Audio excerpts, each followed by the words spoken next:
Welcome back. As if COVID-19 wasn't enough, by now you've seen the devastation brought on by Mother Nature's fury around the country.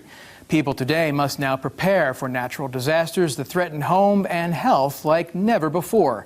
So for advice on what to do if you're caught in one of these disasters, I'm joined by Monica Sanders, director of the Anderson Fund for Hazard Mitigation Education and Research.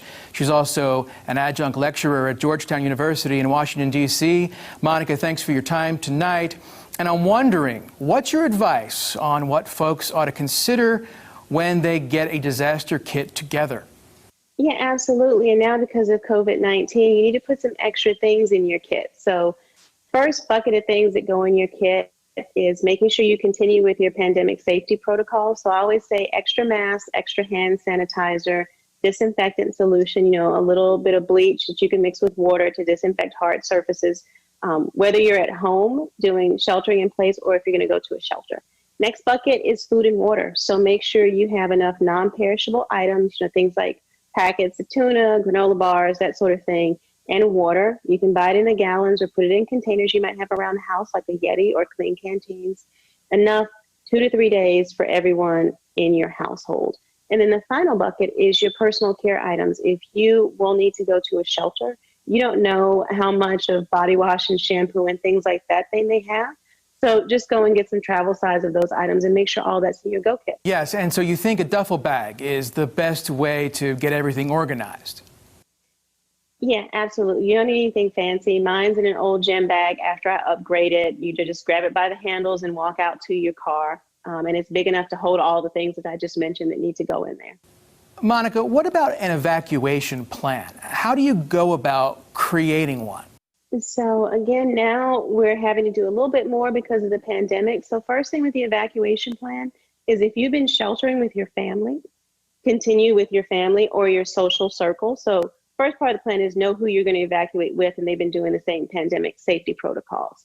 Next thing, stay up with your local news and weather and plan your route. Because of things like tornadoes and flooding, the route that you normally go may not be accessible to you. So make sure you're aware of that. Have a reunification plan or a meetup place. So just in case you're evacuating, you're not all in the same car, people might get separated. Plan on a place to meet up when you're going to evacuate.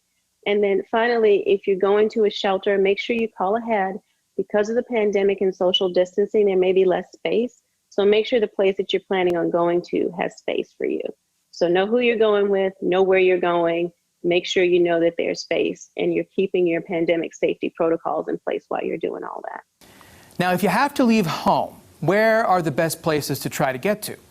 Yeah, so, if you're needing to go to a shelter, if you have relatives or somewhere where you can do temporary housing with other people that you know, that's a great choice because, again, we're staying safe during the pandemic.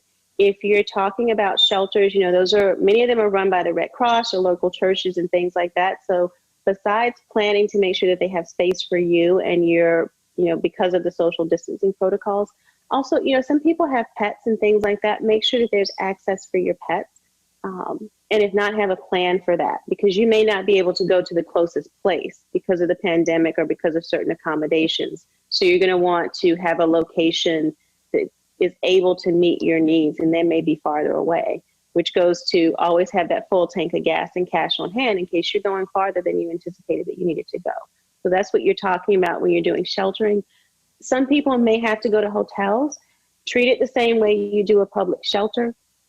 Go with people take that disinfecting solution and clean hard surfaces in common areas so that you're both taking care of yourself because of the event, but also because of the pandemic.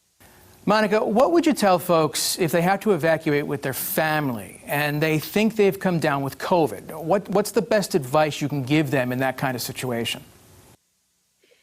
So yeah, if you're with your family and somewhere along the way someone might have been exposed, the first thing that you're going to want to do is you're going to have to go to a place where, you can isolate, but then you're also going to want to get that person to a place where they can be tested and make sure that you're also, besides isolating yourself, that you're following medical directions and doing the things that need to be done to take care of that person. So yeah, that's a big challenge, but it does mean that you're going to have to take on those 2 extra tasks is On top of evacuating for the event, you're going to have to observe the isolation protocols and then any medical directions that you would need to follow after you seek some care for that person. And Monica, what about a post-evacuation cleanup?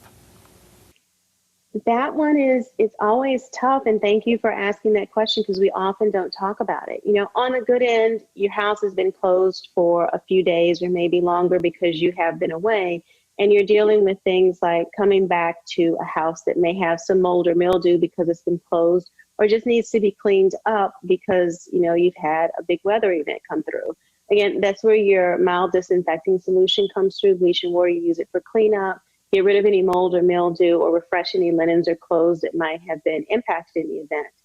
If there's been a major impact, that's when you have to think about if you're doing debris cleaning and things like that. Also, make sure you're observing the safety protocols. So sometimes these can be community events, which is a nice thing, but you still want to social distance and wear your mask while you're doing that cleanup. Be prepared for that. And then in your family unit, not everybody has to join the cleanup. Like children and elderly people, people that are vulnerable, shouldn't be doing the cleanup because you don't know if you're being exposed to mold or mildew or other kind of debris and that sort of thing. So you want to make some smart choices about who's actually doing the cleanup. Always use gloves and long sleeves and protect your skin when you're going back into an area that may have been hit by a natural disaster or things that you're going to do. But consistently, whether it's just a little touch up after you've been away, or if unfortunately if something major has happened, just making sure that you plan ahead and you know what you're going to do and who you're going to do it with. Again, keep up with the local news to make sure that you can understand as best as you can is what you're coming back to. All right, Monica Sanders, good advice for everyone. We appreciate your time. And we'll be back after this.